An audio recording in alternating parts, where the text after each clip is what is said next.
dale, dale. Yo soy Pierre Parle. Y esta noche vamos a brincar. Brinca, brinca, por la disco a brincar. Esto nunca va a parar. Hey everybody, welcome to another episode of the Mindminx show. I am your favorite Minx. And we do have a really special guest tonight, but I have to get some homework underway. I want to shout out the home of the Mindminx show, Bravery Studios, the new home. I want to shout out to Steve, who is behind the curtain. He's like the Grand Wizard of Oz, making shit happen back then. And I want to give a shout out to my sponsor, Jason Fitness in Fairfield, New Jersey. I am a Jason Fitness athlete, and all of the transformations that you have seen in the past year is through the hard work that I've done with their team. So check them out. Very nice, very nice. Yeah. Yes, give him some love. Yes. That's my second home, or my third home, because this is my second home here.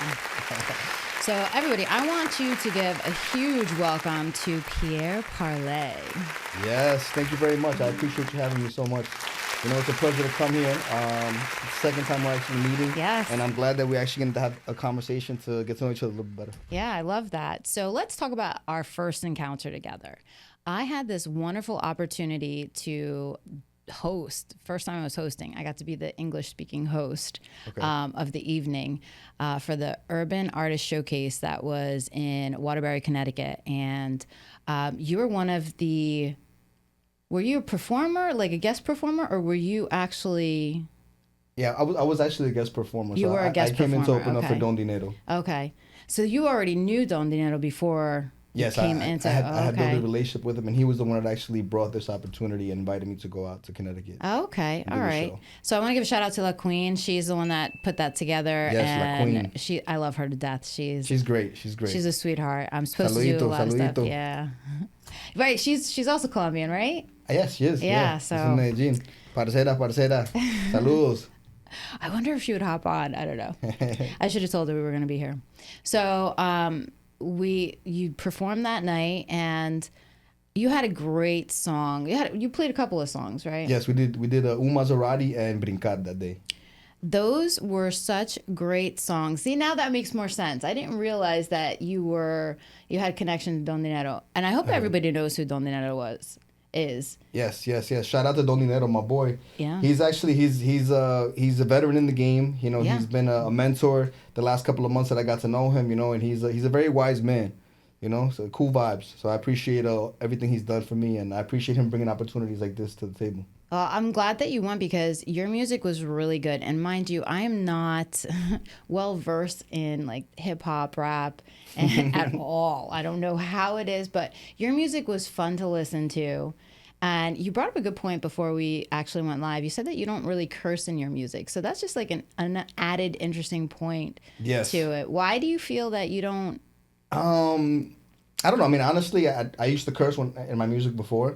I mean, I got kids now. I got little kids now, so that might have something to do with it. You know, they listen to my music, and the older I get, the more I look at myself like a role model. Okay. You know, the more I feel that you can use more powerful, meaningful words, not having to curse. Okay. And not having to have radio edits. You know, you save yourself the efforts of having to put together radio edits and clean versions and things like that. So, you know, the explicit lyric warnings. So if you can avoid those, you know, I try to. I mean, sometimes I can't. Sometimes I'm just really feeling it, and I'm like, fuck this or fuck that. But, you know, but for the most part. But that's more live, though, right? Especially live. But if I'm preemptively writing my music, you know, I try. I'm tailoring something, so I can tailor it to not have curses in it, especially if it's gonna block out a demographic. I mean, the young generation, you know, like if you're looking at like 10-year-olds, 15-year-olds, 20-year-olds as they're growing up, these are the people that are consuming music and are going to consume music in the next couple of decades. Mm-hmm. So these are the people that I want to be able to target, and I want to be able to do it in a way that's not like, you know, that's different,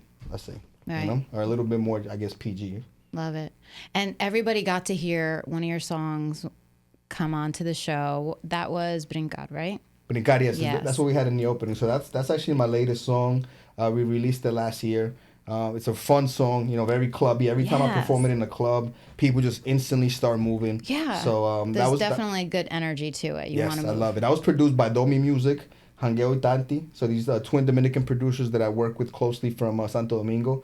Very talented guys. They produced the beat and then they actually mixed, mastered, and delivered the whole thing. Wow. So that's great. Yeah, very proud of that one. That's a good one. So I want because I think it's a perfect segue. You said, you feel like you can tailor it, for yourself, your music for yourself and for your audience. So you don't have to go back and take out. And I feel like that's like the business side of you. So let's talk about Okay. Pierre, young Pierre. So because you're out of Queens, Long Island area, right? Yeah, I was born in Queens, New York, and I grew up in Queens. And now I've actually moved closer to Long Island area. Okay. So I want to thank you so much for taking that time to travel all the way out. No, of course. I appreciate it. I appreciate that. I know that hike. But you you're born to a single mom. Mm-hmm. I love that.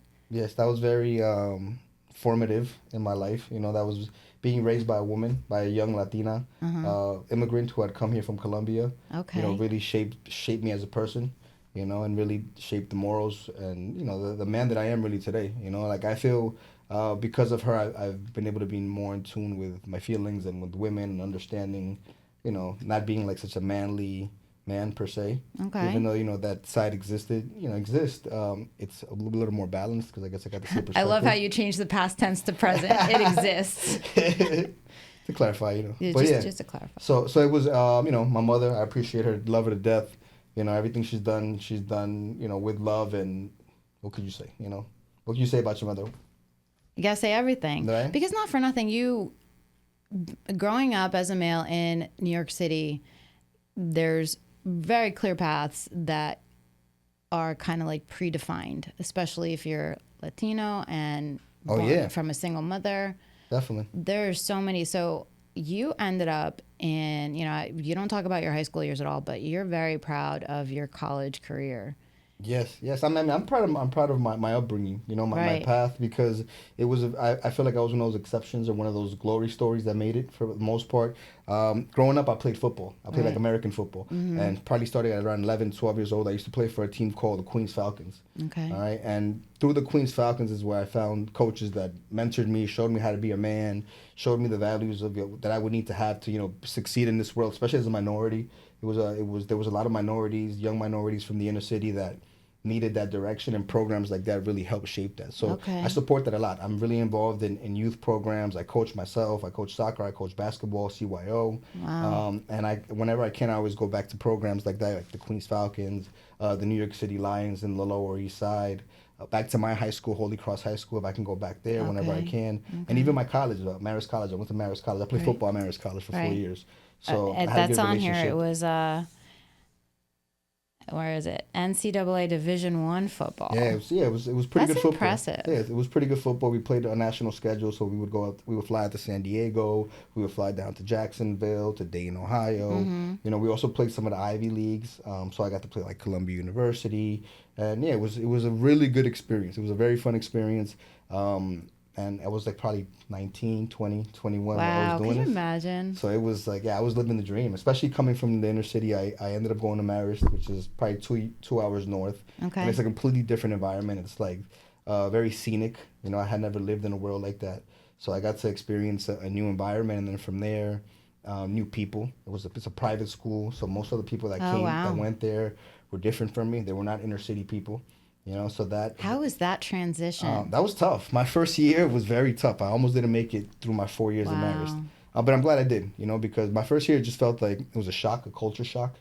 But once you adapted to... And when I was young, I was very still into like the urban culture, and I was very much into... I grew up... When I was in high school, like 50 Cent was very like prominent and big, and this was like Queens. Everybody in Queens was just like, I'm a gangster, Yeah. So growing up, when you're young, you see that, and that becomes your environment. That becomes like your energy, right. So at that time, like growing up from that world and then going somewhere like Poughkeepsie, New York, and seeing something different, it was very transformative. At that point, I was just like, at first I didn't like it, and I'm like, I hate this.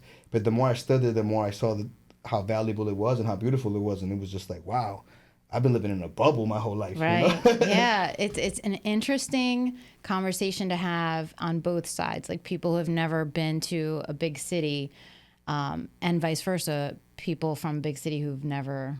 Yeah, exactly. Who never lived in a quiet town like that. So that was nice. That was very nice. And then that really changed my life. At that point, so you can be like, I can say football changed my life. I was able to get, I got recruited to go to Marist. I got a package to go there. Wow. So, it financially, they made it available because I wouldn't have been able to afford the tuition. Even though it's none of my business, that was the accounting side of me was like, that was my next question. Like, how is that, again, a single mom and, are you still paying off that loan? In that situation, that actually helped because, a lower income single mother, I was able to they gave me a good package, which was like a mixture of financial aid with grants and like a Pell Grant. So a lot of it was forgiven or did not have to be repaid. Okay. But then there was a couple of loans, federal loans that I had to repay, and but it was a fraction of. It was probably like an 8%, 10% of what 4 years tuition would have cost at a private school. At a private college. Amazing. Like and I got out of there with a degree, and then I got my master's there as well. So I got a master's in financial management. So you did the whole thing. Yeah, I did 5 years straight. Wow. So I did 5 years straight. I just stood there, almost like a 5-year program. That last year I really crammed. I just worked on the weekends and I just studied all Monday through Friday. I was in the library just cranking out and like financial analysis, statement analysis classes. I need your help then. Things like that.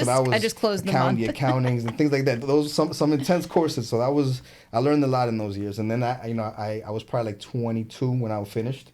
And then I came back to New York and I was just like ready to take on the world. Like, nice. I got an MBA and I'm hungry and I'm young and I just finished playing football and, what's next?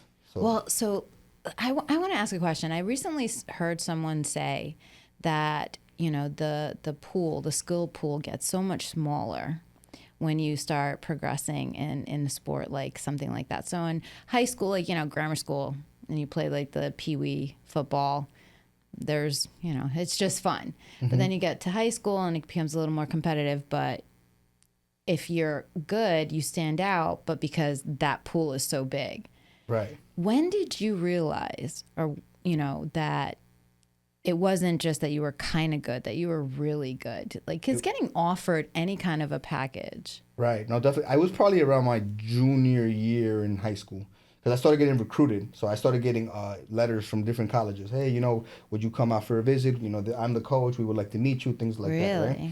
Or let me get your tape. I saw your highlight tape. Well, I was going to say, how did they get so your you put info? together, back in the day, so you used to put together a highlight tape and you used to send it out. Now they have apps where you pretty much, these kids, they put the profiles on, they upload all their games, they can tag all the scouts.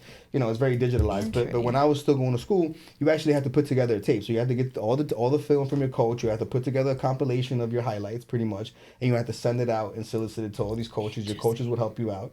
And, there was recruiters. So a lot of these universities, they have specialized recruiters in the off season that go around the different regions and they look for talent.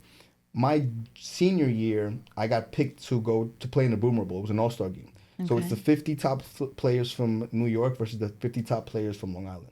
So I was one of those 50 players that got picked for the New York side. Wow. And this was a Boomer Bowl played in Hofstra. It was televised on MSG. It was television. It was televised. I should say enough. People. It was a 20,000 crowd type of game. Summer. Like a summer all-star game. So all the best players in New York City played in this game. Wow. And that's when I started realizing I'm like, I'm actually one of the better ones. And I'm not. I mean, to play football, you technically generally have to be a bigger body, right, or very skilled or very fast. Right. And I was neither per se. I was never. I'm average size I play linebacker. To play Division I linebacker, they average probably like 6'1", 6'2", 6'3", 250 pounds. When I played, I was 5'10", 210.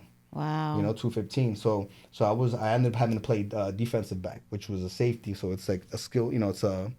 I don't know if you know football, but it's the front line defensive line, the linebackers, and then the DBs. Okay. So, but having to make those adjustments and having to grow as you grow in your career and you start seeing, okay, I'm going to college. Everyone's good. Everyone was good. Yeah, everyone was all point. state. So there was like Massachusetts all state, the Connecticut all state guys, the New York all state guys. We had people from Georgia, from Florida. We had people from like all over the country, and everyone was good. And everyone was good in that sport and in either another sport. So like this guy was like a track guy too, and this guy was a basketball guy, and everyone was fast and strong and big. And the difference between starter and second string was very, very minimal. Wow. It was like, it was just like maybe one play of a difference here, or, you did something that highlighted you and made you stand out in a certain way, but you're all just very talented. And the first guy goes down, the second guy's ready to go in and fill in, almost at the same quality. Wow.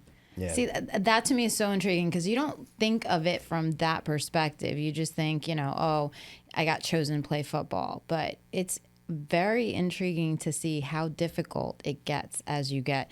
And I think the only reason why I appreciate that now is because, with me working out and lifting, I appreciate that more. And it's interesting when people are like, oh, you make it look easy. I'm like, you try putting 200 pounds on your back and squatting that and tell me right it's exactly. easy. I've seen that you're into a fitness lifestyle, so you understand exactly what it's like. And once you get into that, there's no other way to live. I mean, it becomes so natural, and you see how helpful it is for your life, for your health, for your physical fitness. It's like, why would you not do this and obsess about this every single day? Yeah. So I'm definitely obsessed. Nice. I'm the one that everybody comes to you about. Is this enough protein? Is this too many calories? Okay. That's who I've turned into. Nice. But so that's interesting. So that was your college career, and obviously you still did your studies. So again, that just is a true testament to mom. So congratulations to your mother, because yes, amen. There are so many different roads that you could have gone down. So this one, I applaud you and her, because obviously you did the work, but she created that definitely discipline for you. Yeah, and I'm still fortunate enough to have my mother alive. So that's like my rock. She's the reason why I am who I am and where I am. Nice. 100%. I love that. So, all right. So Pierre Parle graduates college, is now an MBA, ready to take over New York City. Right. I'm on top of the world. You're on top of the world. I come back to New York. This is your world. Right. This is my world. I come back to the world and I can't find a job. This is 2008. This is like the financial crisis, and I'm a finance major trying to get into the finance world. Right. So there's no jobs, no one's hiring, and I'm just like, fuck. I did my master's. My master's I didn't get paid for my football because I had already finished. So I had to take a lot of loans out to get that year done. I'm still paying for my MBA. Yeah. So exactly, as am I. So I come back and I'm like, damn, I got to get a job, and I was doing executive security at the time for like 10 months. Trying to find something, and so that was like the climate I came back to. So I was like, wow, I can't find a job. I have all this debt. Like, was it really worth getting these degrees? Ooh. So now I'm second guessing my decisions, and then it all ended up working out. Ultimately, I ended up getting a job as a budget analyst for the Department of Health and Mental Hygiene. So I worked there for a little while. Then I ended up working at Morgan Stanley as an operations analyst on the trading floor. Nice. So I was like trade support. I pretty much executed the trades for most of these for many traders in emerging markets. A lot of fixed income type of things like that. So I really dove into it. And then after that got me into consulting, like business consulting. And then that eventually brought me opportunities where I had friends and clients that, gave me an opportunity to get equity in different projects and become an owner in many of these projects because I was setting them up, because I was managing them.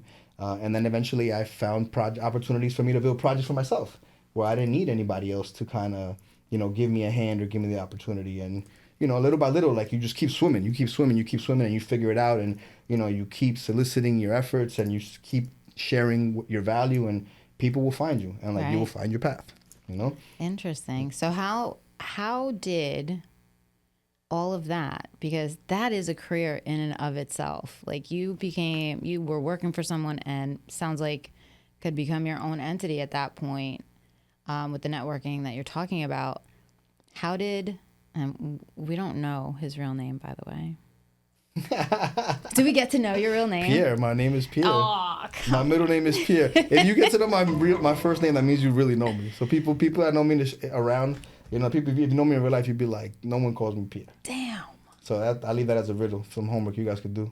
Well, you gotta give me some clues then. All right, it's not a Spanish sounding name, a stereotypical Colombian name. It's not like Juan Pablo. It's not like Juan Pablo. It's not anything like that. Is it John Pierre? It's very close. It's Sean Pierre. My name is Sean Pierre. Oh, shut up! That was gonna be the next one. Yeah, that was my name is Sean. So there's not too many Colombian guys with the name Sean. So that's always like a conversation starter. Was like, how are you Colombian but your name is Sean? Like.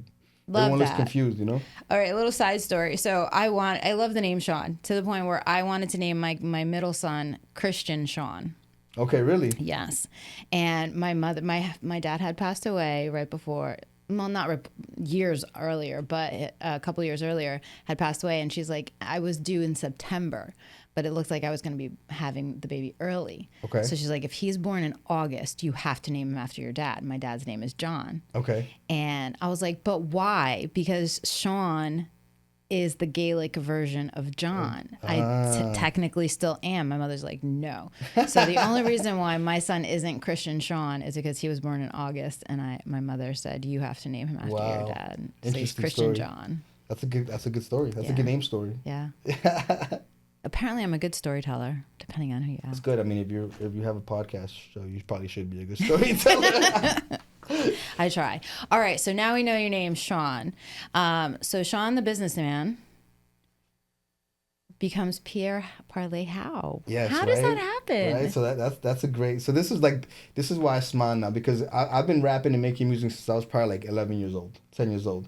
Constantly. So people that knew me in high school, they always knew I rapped. I always used to rap at the talent shows, in the bus. You know, I was always like that kid who was one of the kids that was rapping. When I went to college, everyone who knew me in college knew that I rapped. So really? at that time I was rapping in English, and it was always Pierre Parle. I always had the name Pierre Parle. I was always rapping in English, and then but it was kind of like I'm going to school and I rap. Like it's kind of like a hobby type of, this is what I want to do, but I'm not really going at this 100%. And then when I started living. After college, I started living more of a corporate life. It was always something that just was in me, that it was like a dream and a desire that I just felt I was moving away from.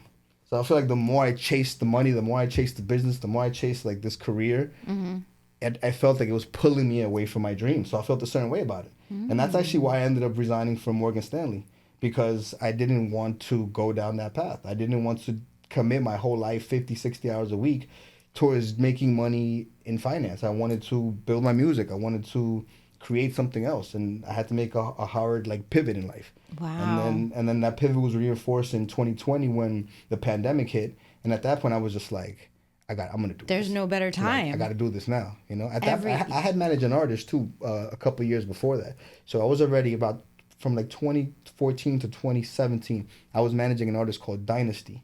I was part of a management team. He was Dynasty. He's like a dance artist, very talented Spanish dude, Puerto Rican guy, very talented kid. So I was part of his management team. So I learned a lot. I learned a lot about how to make money in touring, about contracts, publishing, split sheets, your masters. I learned a lot from the business side, just managing him. And then from there, after the pandemic hit, I'm just like, I got to do this myself. I got it. It's now or never. It was one of those things where it was really now or never. Right. So I'm on my third year now. So 2022, I set it up. I teamed up with one of my cousins, and I hit it, and I hit it hard. This is like the third year that I'm professionally hitting it hard. Wow. I'm impressed. I thought you've been doing, so I've gotten the pleasure of interviewing a lot of artists, independent artists, that have been doing it for 10, 12 years. So to hear what you've accomplished, and we're going to talk about this, in 3 years, that's impressive. Thank you. And you're still living life. You talked about it earlier. You have small kids, so so it's not like you just get to be Pierre Parle. 24/7, right? Yeah. Unfortunately, I don't. Fortunately and unfortunately, yeah. So the amount that you're accomplishing. So you're recording this music. You're performing, and now this was my tidbit. I keep telling everybody, I was like, I feel like it's easy. Well, anyway, you guys, all the artists out there, you guys make it seem easy to perform locally, but you don't just perform locally. You've had the opportunity to perform in the Dominican Republic. Yes. In South America, I saw a few locations. In Colombia, yes. I've been able to, in the last 3 years, I've been able to move around. I've probably done maybe 50 shows in the last 2.5 years. And besides the Northeast, New York, New Jersey, Connecticut, hitting it locally, I was able to go to Santo Domingo for 4 days. I was able to do a couple of shows there, do a couple of events, media tour. Did the same thing in Colombia. I hit 3 cities. I hit Cartagena. And this was 3 different tours, media tours. So it wasn't like I went one time. I went Cartagena, I did a media tour there. I did one in Pereira. And then we went to Medellin, and I did one as well there in Medellin. How was that? That was amazing. I mean, that was the biggest support and the launching point of my career when I released Fantasia. We did it in Pereira. That's my hometown. That's where my family's from. So I teamed up with an artist, Daddy Monkey, who's very talented from Pereira. And we put the song Fantasia together, and we released it. I went out there, we shot the video, we did the media tour, and that catapulted. People responded very well. Pereira I would say it's like a secondary city. Okay. So compared to Medellin. So for example, I guess if you compare New York to Philly, it's a smaller type of New York. So it's like that. But people showed a lot of love. They showed a lot of support, and that's kind of that's what helped launch my music career. from there. I took that momentum and then I brought it over here, and I showed the people here. I'm like, look at all the things I've been doing in South America. Look at the things I've been doing in DR, and that brought momentum, and that helped generate momentum here. So do you think that your opportunities to be in the management team for that other artist is what helped you be able to do this? Because I just feel, now granted, I have no experience in this kind of a business, but how does one successfully do an international tour? Oh, 100%. No, 100%. It was almost like a cheat sheet. I was able to, I already knew a lot of contacts too that were helping me do this, and I already knew many things that needed to be done or many efforts that could be done, and how to budget them and how to coordinate them. So I was like, listen, if I can, it's all about coordinating these efforts, right? So in essence, it's a brand and you're marketing a brand, right? And it's all about coordinating the efforts. So it's about how do you put together a budget? How do you put together efforts that include music, visuals, branding, PR and things like that to have them sync at the same time, and that's really what we've been focusing on is perfecting that recipe. So once I've already did it with Dynasty for a little while, I knew already that, listen, if I go to Colombia, it's very cost effective to make a big buzz as compared to, me doing it in the U.S. Just because of the economies, because the dollar to the peso. So you can go to Medellin, you can go to Pereira, you can go somewhere like DR, and your dollars will stretch a lot longer. You can do media tours, you can do different events, you can give away some charity. I like to do that a lot. So every place where I go, we try to do some charitable event, which we gather food, we give it to the community. Okay. We find like underprivileged community, and we go and we throw a little party. We give them food, we give them, school supplies, things of that sort, and then we perform. I love it. And it's like a party. They love it. We love it. We film it. It's it's good for the community, and it's good marketing. It's good promo. So it works for everyone. It's nice. How do you find these communities? Like, I understand. I know if you can, here we could Google, where can I perform if I'm an independent artist? How do you know where, even if you decided you wanted to be in Medellin and I mean, you got to go get it. You got to. So in this case, like I actually knew people. I knew people. Okay, so you knew people. You knew people because I had gone to. I went to Medellin. I went to Pereira. I have family there. I have contacts there. Now so they were able to assist with that. They were able to give me contacts. Hey, referrals, or sometimes even people I didn't know that I hit up on Instagram that were like a PR of some person or did something in Colombia, they would be like, oh, no, I can't help you, but look, follow this guy and hit this guy up. And I would hit this guy up, introduce myself. Hi, my name is Pierre Parle. I'm doing the media. Do you have any opportunities? And you start like flipping on all the stones until you figure out who can help you, All right. So then next question. How many stones did you flip before like you just like throw your hands in the air and like, damn. Oh, no, I mean, throwing your hands in the air is part of it. That's like part of the process. It's like rinse and repeat. It's like you're a salesman. So it's like asking a salesman, well, how many times did you knock on the door and they closed the door in your face before you gave up? Good point. And it's like, you don't look at it, as a salesman, you don't look at it that way.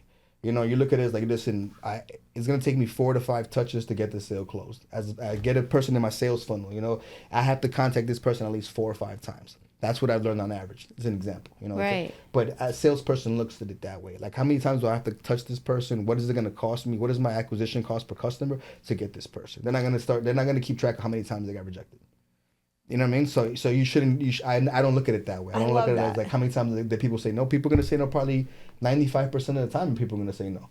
But it's how do you find that 5%? You keep trying. You keep trying. You keep searching. You keep searching. I love that. See, that's impressive to me because I feel that it's difficult. It's difficult to be turned away. You know what I mean? Like, no. How many no's do you get? But I love that your mentality about it is it's no for you, but the next person could be yes. You can't personalize it. If you personalize it, you're gonna you're defeating yourself. You're carrying that defeat or that shame. Like you said, many people feel like, oh my God, they said no. They said, yeah. That's it. I'm not gonna ask again. Right. But after a while, what's the worst that the best thing is what's the worst that they can say? What's the worst that can happen? They just say no. No, yeah. Then, that's true. I always say that the answer going. is always no until you ask the question. Right? So it's like, what do you lose? You're no far worse behind than you were before you asked the question. Right. And now come back next couple weeks and ask again. and ask again and ask again. And eventually you might get the person in a good mood, or that person might have an opportunity. That person might say, listen, this is the 80th time you've asked me, and actually yesterday, for the very first time, there is an opportunity that aligns with you and how I can get you in there. And you just happened to ask me the 80th time, and now I'm finally saying yes. But if you would have quit after a couple of times, you would have never had this opportunity. Could you imagine? You said 79, that's it, and 80 would have been the magic number. I love that. I love that It attitude. doesn't cost you anything just to keep going. And ultimately, I try to approach it with a very humble and a very just lax approach. Like, listen, I'm a musician. I'm a painter, right? I paint art. This is my art. Come look at it. Check it out. Support it. You know, give the word about it. You know, if you want to buy it, buy it. But like ultimately, I'm not doing this because I'm gonna make money off of my art. I'm doing this because I'm putting together a collage of art, and I love to fucking paint. Yeah. So when I started looking at it that way, it brought me peace because it really fulfilled why I'm doing this. Because if I'm not doing this for money, like the financial analyst in me does not justify me doing this for money, because the probability of getting your riches or getting your ROI in this world is very, very slim. And if you are going to get it, you have to invest heavy. You can't invest $5,000-$10,000 and think like, oh, I'm gonna get a return. It's just not feasible, especially, you know, like it's big money. Like you have to invest big money to see big money. Do you have to like take out a loan or something? In essence, right? Yes, you do. In essence, most artists get signed to a label, right, which is a bank that gives them a loan and says, listen, I'm going to finance you. I'm going to sign you. All that means is I'm going to give you a loan, right? I'm going to sign you. I'm going to sign you for $30,000. Here's your advance, but I need you to give me an album in exchange, and I'm going to help you promote it. But like, you owe me that money. That's an interesting way of putting it. I didn't think about it that way. You owe me that money, and ultimately, until you pay me back, until I recoup all my money, I have a lien on your assets, which is pretty much I own your publishing or I own your masters. Right. So it's the same thing. So yeah, you need to be a financier to blow up to a professional level where you're a brand that generates money, like a Bad Bunny or Taylor Swift. I mean, these artists were built over years with millions of dollars invested over years, you know, by big machines. So that's how those brands are built. And then you have the independent round, which is different, but also requires a lot of money. Yeah. It also requires a big investment. You know, ultimately you're branding. So how much branding do you have to do to get 1 million people to know your brand? Right? How much music is out there? How many talented artists are out there that have great music that no one ever heard of? Right. Or you hear, you're like, wow, this song is amazing. And you're like, this song came out 10 years ago by some artist in Australia that I never even heard of. Yeah. And why did that person not blow up? Because they didn't have $50,000 to market the song and hit people over and over and over again until it clicked and people started demanding it. You know? So this is the route I'm trying to figure out. Maybe I'm talking a little too much, but this is what I think about. I love it. I think about this constantly, because if I really want to look at this as a feasible business model, then how do you achieve a good ROI? You know? And what is needed? How much money is needed? You know, sometimes I'll tell my friends, I'm like, they always ask me, yo, the music's doing so good. I see all these things you're doing. And I'm like, yes, it's amazing, right? But I sit down and I talk to my business analyst friends. They're like, so how's the business doing? You know, like how are the numbers? And when we have those conversations, I have to lead with, hey, this is an art that, you know, this is that I'm investing in that I wouldn't invest in if I was just a finance guy investing in this. I would go with a safer investment, and I would put my money elsewhere where I would know it's less risky and I'll make a return. Right. So that's Ooh, I'm always being pulled between them. That's tough. Yeah, that's tough. But I love that you have that. Does your business mind ever interfere with your artistic mind? 100%. I mean, 90% of the time they clash, right? So you know, but it's when they align, and that's when I know that like that's like reassurance that this is the move I should make. Like if my business side and my creative side are both saying, "Oh, I like this idea, let's go." Really? Then that's kind of like cosign, let's move forward. You know, but many times, and sometimes to my detriment, like I'll get indecisive because I'm like, this side's saying no, this side's saying I gotta do it, this side's saying, you know, so it's kind of like the artist side is kind of like, you know, you gotta spend money, you gotta build the brand, you gotta paint the picture, you know, we can't be cutting corners, you know, and then the business side of me is like, we gotta cut costs. You know, we got to cut costs. We got to negotiate. We got to renegotiate this item. Okay, so is that what you do? Is that you all day? It's like this is in your mind. Especially like you say, you're putting a show together. You have to do dancers. You're gonna have to do a videographer. You know what I mean? You might need to do security. You might have to buy some bottles to go. Damn, I didn't even think about that. I was just thinking about travel. And then think about the travel. So then think about the travel. If you do locally, then just think about the gas and the logistics. Right. If you're going abroad, then you know. You have room and lodge and things like that. So now it actually starts adding up, and it's how many of those do you have to do? How much is it going to cost to cover, you know, one artist going up and down the East Coast, 10 cities, 1 or 2 shows? it'll easily run you $50,000 like that, Yeah. and it won't be enough. $50,000 won't be enough. That might just be enough to cover like the operations of it. Okay. But then like, where's the marketing budget? So it's like, all right, so you're doing 10 shows, great. So now I need another 50,000 at least to market it. Right. So who's putting up that money? And then you put $100,000 up and you do that tour, and then at the end of the tour, like no one came out like that. So Has that some people came happened out. to you? That happens. Not only has that happened to me, that happens to tons of people. Wow. That happens to the majority of artists, So it's like you put this together, and then you start looking at it. It's like, well, this needed to be done because I got to build my fan base. So your first tours, that's why they're called promo tours, Okay. right? Because these promo tours, you're not looking really to make a profit off of them because you understand that your demand might not be there. People don't know who you are. You're doing this circuit because you want to build that brand, because you want to say, hey guys, look at me. This is who the fuck I am. Mm-hmm. But people are not paying to see an unknown guy come. So it's just like, it's for free. Most of it is promoters. Wow. Who's going to pay that? You either need to have an investor, a financier, or a promoter that's going to be like, listen, I want to do this. And it's always for a reason, right? Because they want to make money. So they have to make money. And if they don't make money, then how long is someone going to finance your promo tours before you start making money? Wow. That's incredible. I'm highly impressed with that because I gave up like 2 tours ago. 2 tours ago. But like, all right, so question for you. When you're talking about like dancers and stuff like that, do you have your own that you bring? Or when you go to, let's say if you're in Colombia, do you have feelers that put out for dancers? Yeah, the most cost-effective route is to get source local dancers. Okay. As opposed to flying someone out. Right. Most people try to source local dancers. I mean, if you're doing like a bigger tour and you have like, an actual set team that has a set choreography, then maybe you'll take them on the whole tour. You'll take them on the whole tour. But even then, sometimes like some girls will do like the first couple of shows, and some other girls will do the next couple of shows. For now, I'm only doing like 1 or 2 dancers a show. Okay. So it's just a couple of girls, a circle of network of dancers that I know. Okay. And I pretty much solicit the gigs, and if they're available, they come, and I give them my set, they set up the set. If you can do a rehearsal or so, we do one. If not, we just set up and figure it out.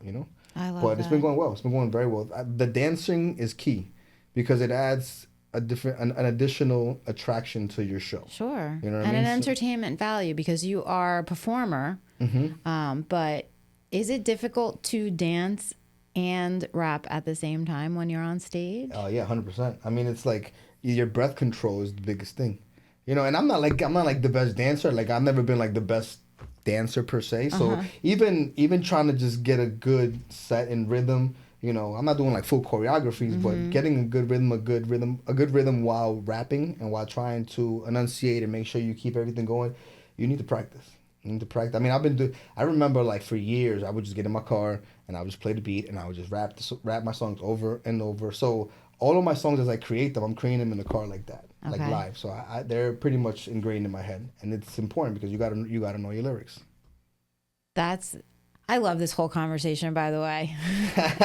No, it's a lot more fun. Yeah, it's a lot more fun than you would think because you're looking at it. It's interesting that you're looking at it from an artistic point of view and from the business side. Because that to me is like that duality is so important. And it's like a lot of times artists get to just be an artist. So I wonder if that, that's a blessing in disguise or a curse. It can be both. I see it as being both, and ultimately it's something that I can't do forever. I mean, ultimately as the brand grows bigger, I'm going to have to focus a lot more on my creative, and I'm going to have to bring people on my team that can help me with the business side. I mean, it's both. What I do for my career is I build teams. So when I have to build a business team, I have to build a creative team. Right? I'm building my creative team now. I don't go into the studio and produce my own beats and record my own self and mix and master. Some artists do that. Some people are like J. Cole. Some people do that. Mm-hmm. I don't do that. I need a team. I know what I do. I'm good at rapping. Mm-hmm. I'm good at rapping. I make good beat selections. I got good hooks. I craft music and I deliver it well. I can't sing that well. I can take vocal lessons, so I know my range. And you have to figure out what's good. What you do that's so you're still training then, even though you are rapping. Oh yeah, I mean, you always want to train your vocals anytime you're performing. Well, even if you're not singing, I'm not trying to sing per se, but it's always very beneficial to be able to hold the tone, and to be able to hit different notes. It helps. It helps when you're recording. It helps in the music process, music making process. Mm-hmm. So definitely, and playing instruments helps a lot too. So playing guitars, playing piano, things like that. You know, other things that I would love to learn is the guitar. And I've tried a little bit, but I haven't devoted enough effort into it as I should. But that's another way. I mean, like, that's how you start making beats. With what time? With what Someday. time? Someday we'll make it happen. When you Someday. retire. Exactly. When you retire. Someday All right. we'll make it happen. So I have a question for you, because you've already gotten to work with some pretty big names like Don Dinero, and you named the Dynasty, this artist that you. Dynasty, yeah. You I got to opened manage. up for J1 in April. That was a big show. That was like 1,000 people in Queens. I opened up for DJ Adoni last week That's in Long right. Island, Cocowongo. So the shows are getting bigger and bigger. That was like probably like 300 people. So the shows are getting bigger and bigger. This summer we're doing Jones Beach. This is the third year I'm doing the Jones Beach Festival. That's like a 5,000 person festival. Wow. So we've been doing. That's the third year they invited me back, and just continuing to move and do bigger shows, bigger names. You know, I see the momentum, and I see people's reaction to the music and people's reaction to what I'm doing, and it's all green lights. It's like everyone's just like, keep going. So you just gotta keep going, gotta keep swimming. So if you got a green light to work with any artist, do you know who that would be? It's a lot of artists, but if there was an artist that I would work with, it would be Taylor Swift. Really? Yes. I'm a Swiftie. I have to admit it. You I know don't why? care. It's funny because I got 3 daughters, and they're huge Swiftie fans. Oh, Shout out to my Swiftie fans. So they put me on to them. They actually put me on to Taylor Swift's music, because I've never, I mean, maybe the hits you hear every now and then, I kind of known of her, but I've never really sat down and listened to her albums per se, until my daughters became Swiftie fans. And now I ran through the last 2 albums. Like, I know a lot of these songs, and I'm like, she is a great, not only because she write, she can sing her ass off. She's a very talented artist. And so my daughters would kill me if I said anybody besides her. Okay. I love that. I love that. All right. So we're actually winding down. So I just wanted to make sure that you let everybody know where they can find you on social media, because you do have your music on every platform. Yes, There's no excuses. No excuses. Yes. My people, my name is Pierre Parle. I'm a Colombian rapper from Queens. You can find me on YouTube, on Spotify, on all the platforms. Pierre Parle. Pierre, Parle, Parle. I'll see you there. I love that. Is there any shout outs you want to give? Yes, on my team. First of all, I want to give a shout out to my boy Jug, who's been helping me a lot with the visuals and helping me a lot with crafting a lot of what we're doing. My boy Dimelo Will, who's been a huge supporter of mine. He's from Daddy Monkey Music, Domi Music, my producers that have been helping me create my sound, and everybody else who's been in my corner supported me. I appreciate you guys. I appreciate the messages, the comments, you know, and keep going, keep working. Well, I think we have just enough time to play Un Maserati. Play Un Maserati, that's a fire track. I would love to, if our engineer could do that. And I want to thank you so much for coming in, taking that ride. This was a great conversation. This has been great. I love the studio. This is an amazing studio. Bravery Studio. Shout out to Bravery Studio. This place is beautiful. Beautiful. Thank you. Mindminx. Mindminx, yes. That's the plug. Yo, I'm Pierre Parle. Shout out. Having a great time with my people here at Mindminx. Sally, I appreciate you. I love ya. All right, so that's it. Another week. It's going to be a brand new week, so go own it and mind your favorite mix and join us next time. Una vida pa' vivir. Un doble shot de Hennessy. La noche está lista pa' rumba. La rumba la amo pa' mí. Ey, un Maserati en el ghetto. Dos nenas solo pa' mí. Todos saben que le meto. Cabrón, tú me tienes que oír. Una vida pa' vivir. Un doble shot de Hennessy. La noche está lista pa' rumba. La rumba la aman pa' mí. Ay, ey, mírame a mí. Hey, mira mami, me paré en la tarima, me fui. Que la vaina es así, mucho que no lo creo.